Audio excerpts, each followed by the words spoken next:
waxaanoo wanaagsan dhammaan akhyaartana daawanaysa meel kastood joogtaanba ku soo dhowaada mar kale iyo barnaamijkeenii falaqaynta qodobadan ku soo qaadanayno waxaa ka mid a wararkii ugu dambeeyey ee dagaalka xooggan ee hadda dhex maraya wadamada Iiraan iyo Israa'iil kuwaasi oo hadda dagaalkoogii uu eeg yahayba mid ay sii ballaaranaya oo quwadaha waaweyn ee adduunku ay ku soo biirayaan. Israa'iil ayaa afka furatay sheegtayna in hadda ay gantaalo badan iyo markaa hub badan ay ku soo daabulayaan Iiraan wadamada Bakistan iyo dalka Ruushka iyo China oo ay sheegtay hadda in markaa gantaalo casri ay hadda ku soo shubayaan Iiraan. sidoo oo kale gantaalaha laga qayliyey ee jabaqda ka dheereeya ee hypersoniga ee markaa nidaamkii difaaca ee Israa'iil weerariyey ayaa waxaa la tuhusan yahay inay yihiin gantaalaha aanay raadaradu qaban ee caalamka ugu khatarsan ee hypersoniga ee jabaqda ka dheereeya waxa iskale Ruushka oo markaa xitaa Maraykanka ka horeeya. markaa hadda waxaa la tuhusan yahay gantaalahan Israa'iil nafta u keenay ee markaa magaalooyinkii waaweynaa burburiyey in ay yihiin gantaalihii hypersoniga ahaa ee markaasi Ruushku lahaa. iyo dhinaca kale Bakistan oo ka badheedhayba difaaca Iiraan waxaana hadda ay sheegeen laanta difaaca ee Maraykanku in ay markaasi ogaadeen inay xogta ka soo baxday Bakistan ay tahay markaasi mid in lagu xisaabtamo ay tahay oo weliba dhawaaq weyn ka soo baxay. xogta ama warbixinta ay Bakistan baahisay ayaa waxa ay ku hanjabtay haddii uu Maraykanku ku biiro dagaalkaasi markaasi Iiraan ka dhanka ah oo Israa'iil la safto oo weliba nuclear iyo atomic bomb sidii berigii Japan oo kale uu ku weeraray Iiraan in ay iyaduna nuclearkeeda Bakistan ay ku garaaci doonto Israa'iil oo gebi ahaanba la waayi doono ayay ku hanjabeen marka wasaaradda difaaca ee Bakistan. xaaladda oo hadda markaasi laga yaaban yahay dagaalkii saddexaad ee adduunka inuu halkaasi ka bilaabmayo iyo dhinaca kale Ingiriiska oo la sheegay diyaaradihiisa dagaalka inuu markaasi isaguna hadda ku soo biirinayo oo dagaalka uu ku soo biirayo. waxaana hadda muuqata in wadamada Maraykanka iyo Ingiriiska iyo Kanadaba xisbiyada ka taliya ay yihiin xisbiyada had iyo jeer loo yaqaano markaasi ama Republicanka ama Labourka loo yaqaano kuwaasi oo u janjeera had iyo jeer taageero ay siiyaan marka dalalka Israa'iil in ay ka go'an tahay ay difaacaan. waxaana hadda la sheegayaa inay wadamadaasi toos ugu soo biiri doonaan dagaalka. dhinaca kale Donald Trump ayaa isaguna waxa uu soo saaray hadal oo markaa uu sheegay inaanay shuqul ku lahayn dagaalkaasi. annagu kuma jirno buu yidhi haddii aan dagaalka ku jirno sidan xaaladdu may ahaateen ee way ka bedelnaan lahaydoo awoodeeda ka dhex muuqan lahayd buu yidhi laakiinse dagaalka kuma jirna nabad ayaan ku baaqaya buu yidhi. wuxuuna markii ugu horeysay ugu baaqay in ay labada dhinac ee dagaalamaya ay miiska wadahadalka soo fadhiistaan oo nabadda ay qaataan dhiigga daadanaya la joojiyo. dhinaca kale waxaan ku soo qaadanaynaa barnaamijka Israa'iil oo markaasi maalinta iyadu had iyo jeer shaqaysato diyaaradaha dagaalku ay ognayn labadii maalmood ugu dambeeyey in ay duqeybo badan geysanayeen ayaa maanta gaabisay weeraradii diyaaradeedu ay qaadayeen. waxaa la sheegay in nidaamka difaaca Iiraan uu aad u shaqaynayay laakiin Israa'iil waxa ay hadda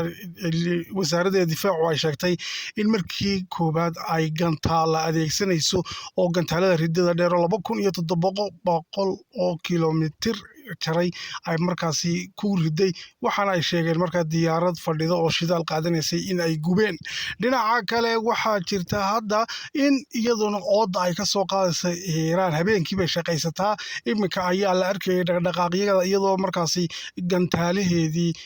weliba nooc cusub oo ah kuwii jabaqda ka dheereenaya oo aan weli ridin ayay sheegtay inay ooda ka soo qaadayso. dhinaca kale Jamhuuriyadda Somaliland haddii aynu ku soo noqonan aqoonsigii Jamhuuriyadda Somaliland iyo dhaqdhaqaaqii aqoonsi raadinta oo hadda markaasi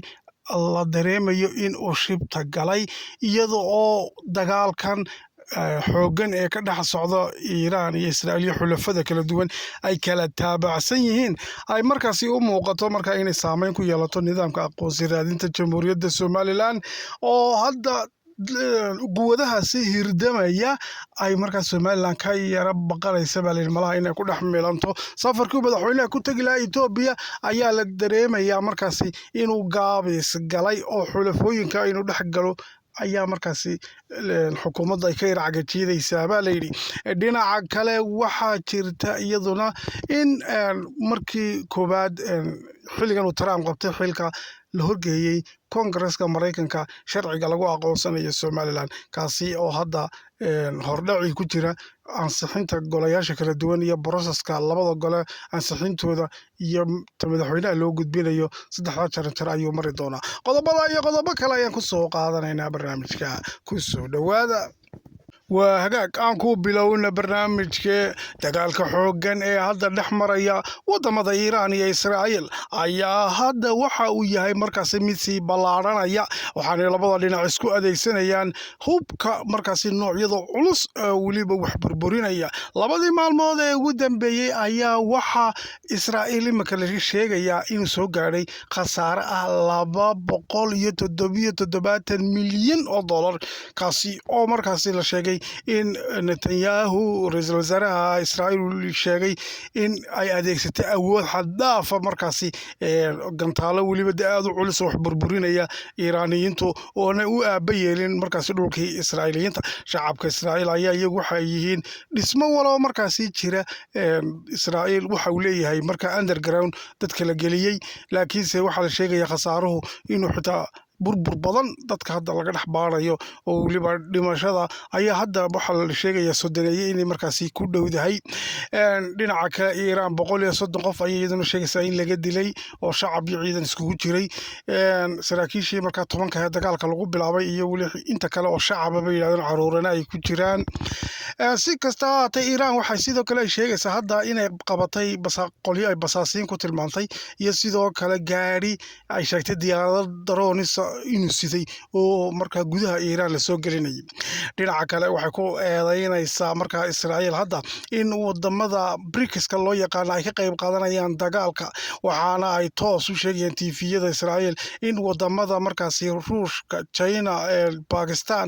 oo iyadu kuma jirta BRICS-ka laakiinse dhinaca kale xulafada Iiraan ay gantaalo culus markaasi ku soo caawinayaan oo ay u keenayaan Iiraaniyiinta dhinaca kale waxay hadda ku baaqday markaasi Israa'iil in si degdeg ah markaasi u soo caawiyaan Mareykanka iyo markaa Ingiriiska oo dagaalka ku soo biiraan waxaana sheegtay wadamadaas in Iiraan garab taagan yihiin waxaana hadda xaaladda la sheegayaa in ay awoodii markii hore sidii ay iskugu dhasatay xisaabta Israa'iil ay hadda wax kale meesha kaga soo baxeen waxaana markii hore islaahay marka cagta maraysan dhammaan nidaamka difaaciyada ee markaasi Iiraan saraakiisha badan laga dilay way isdhiibi doonaan laakiin hadda waxa bay noqotay markaa qaar dhogor cusub u soo baxday iyo firfircooni cusub Iiraaniyiintu waxaana gantaalaha ay adeegsanayeen qaar caalamka laga qayliyay oo ka dheeraynaya raadarada oo aan jabaqda ayay ka dheerayeen hypersonic baa la yiraahdaa waliba waxa la tuusay hadda in markaasi nooca caalamka ugu khatarsan ee gantaalada raadaradu qabanin hypersonic waxa la ruushka gantaaladiisa ayaa loo maleynayaa markaasi in Iiraan isticmaalayso waayo awoodda sidii wax u burburinayaan iyo markaasi raadaradii oo ka gabanayaan ayaa markaa waxay la arkayaa khalkhalka ay raadarka ku rideen in ay tahay awood kale ay markaasi tuusanta Israa'iil oo awoodaan Iiraan in leedahay aanay filaynin ayaa meesha kaga soo baxday waxaana hadda la sheegayaa in ay qayladaan dirsatay markaas Iiraan wadamadaasi inay ku soo biiraan Ingiriiska iyo markaa Mareykanka ayaa ka cagajiidaya baa la yidhi laakiin Ingiriiska ayaa hadda markaas inuu ku biiro laga yaabaa baa la yidhi Ingiriiskana xagga marka la eego Israa'iil markeedii ugu horeysay 1940 wadankii keenay buu ahaa markaas abuuray baa la yiraahdaa Israa'iilba oo Ingiriisku isaga uga dhowbay ma garatay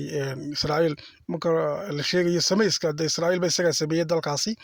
Mareykanku u difaacayo marka hadda inuu Ingiriisku wuxuu ku qasbay baa la yidhi dagaalka inuu ku soo biiro oo diyaarado badan iyo hub badan iyo maraakiib soo diraya baa la yidhi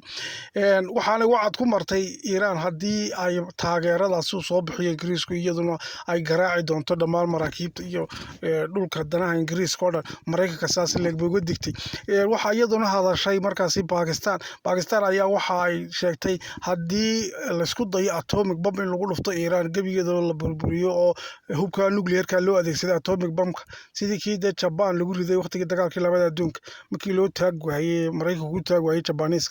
ku dhuftay oo kale haddii saas oo kale Iran marka loo taag waayo lagu dayo in lagu dhufto bay tiri atomic bomb waxa ay markaa Pakistaniyiintu iyaguna wacad ku mareen inay iyaguna Israa'iil ku dhufan doonaan markaasi hubkooda nuclear-ka waayo waxay Pakistaniyiintu aaminsan yihiin in dagaalkan ay Israa'iil wado ay tahay mid la doonayo gobolkeeda inay hore ka noqoto oo sida imka xarumihii nuclear-ka ee Iran loo burburiyay iyadana lagu soo socdo ayay markaa dareesan tahay baa la yidhi markaa waxay leedahay intaan lagu soo dhaqaaqin annaga kaga sii horeynaya saas ayay leeyihiin